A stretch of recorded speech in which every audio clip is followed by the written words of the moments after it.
Welcome to Awake and Activate. I'm going to do an audio read for The Game of Life and How to Play It by Florence Scovel Shinn. Chapter 5, The Law of Karma and the Law of Forgiveness. Man receives only which he gives. The game of life is a game of boomerangs. Man's thoughts, deeds, and words return to him sooner or later with astonishing accuracy.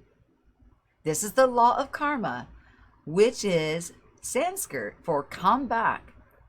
Whatsoever a man soweth, that shall he also reap. A friend told me a story of herself illustrating the law. She said, I make all my karma on my aunt. Whatever I say to her, someone says to me. I'm often irritable at home, and one day said to my aunt, who was talking to me during dinner, no more talk, I wish to eat in peace. The following day, I was lunching with a woman with whom I wished to make a great impression. I was talking adamantly. She said, no more talk, I wish to eat. My friend is high in consciousness, so her karma returns much more quickly than one on the mental plane. The more one knows, the more he is responsible for, and a person with a knowledge of spiritual law, which he does not practice, suffers greatly in consequence. The fear of the Lord is the beginning of wisdom. If we read the word Lord as law, it will make many passages in the Bible much clearer. Vengeance is mine, I will repay, saith the Lord. Law. It is the law which takes vengeance, not God. God sees man perfect, created in his own image, and given power and dominion. This is the perfect idea of man, registered in divine mind, awaiting man's recognition, for man can only be what he sees himself to be, and only attain what he sees himself attaining. Nothing ever happens without an onlooker is an ancient saying. Man sees first his failure or success, his joy or sorrow, before it swings into visibility from the scenes set in his own imagination. We have observed this in the mother picturing the disease for her child, or the woman seeing success for her husband. Jesus Christ said, and ye shall know the truth, and the truth shall make you free. So we see freedom comes through knowledge, a knowledge of spiritual law. Obedience precedes authority, and the law obeys man when he obeys the law. The law of electricity must be obeyed before it becomes man's servant. When handled ignorantly, it becomes man's deadliest foe. So with the laws of mind. A woman with a strong personal will wished she had owned a house which belonged to an acquaintance, and she often made mental pictures of herself living in the house. In the course of time, the man died, and she moved into the house. Several years afterwards, coming into the knowledge of spiritual law, she said to me, do you think I had anything to do with that man's death? I replied, yes, your desire was too strong. Everything made way for it. But you paid your karmic debt. Your husband, whom you loved devotedly, died soon after, and the house was a white elephant on your hands for years. The original owner, however, could not have been affected by her thoughts had he been a positive in the truth, nor her husband, but they were both under karmic law. The woman should have said, infinite intelligence, give me the right house, equally as charming as this, the house which is mine by divine right. The divine selection would have been given perfect satisfaction and brought good to all. The divine pattern is the only safe pattern to work by. Desire is a tremendous force and must be directed in the right channel, or chaos ensues. In demonstrating, the most important step is the first step, to ask, all right? Man should always demand only what is his by divine right. To go back to the illustrations, had the woman taken this attitude, if the house I desire is mine, I cannot lose it. If it is not, give me its equivalent. The man might have decided to move out harmoniously, or another house would have been substituted. Anything forced into manifestation through personal will is always ill-got and has ever bad success. A man is admonished, my will be done, not thine. And the curious thing is, man always gets what he desires when he does relinquish personal will, thereby enabling infinite intelligence to work through him.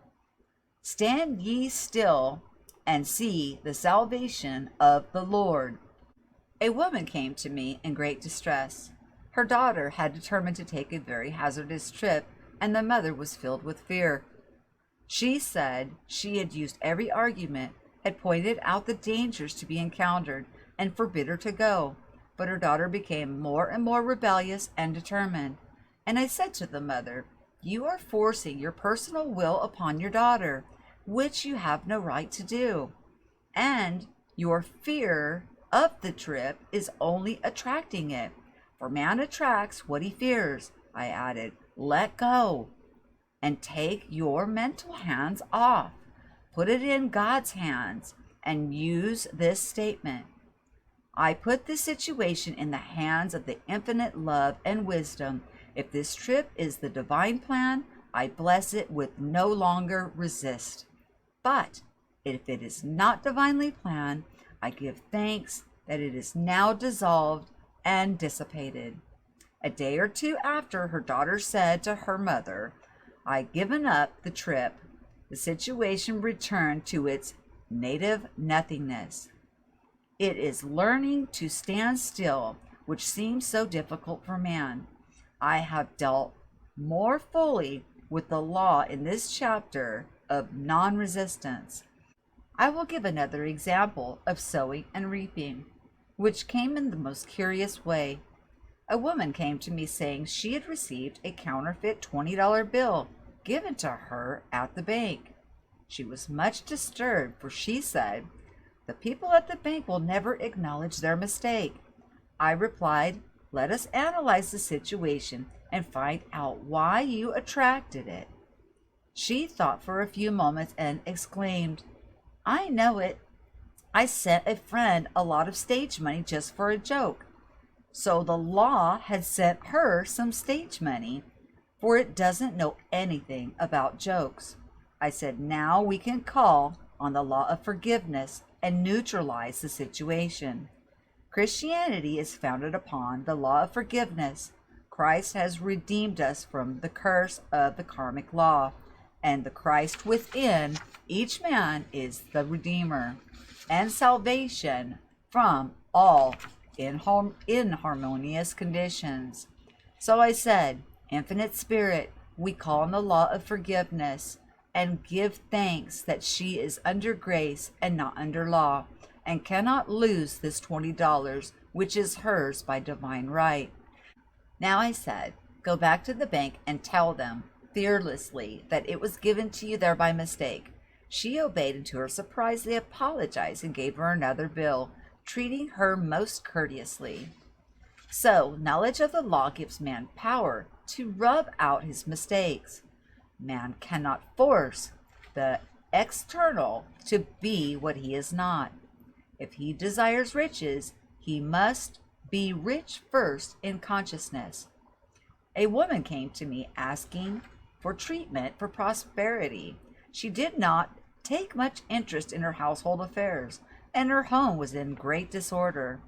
I said to her, if you wish to be rich, you must be orderly. All men with great wealth are orderly.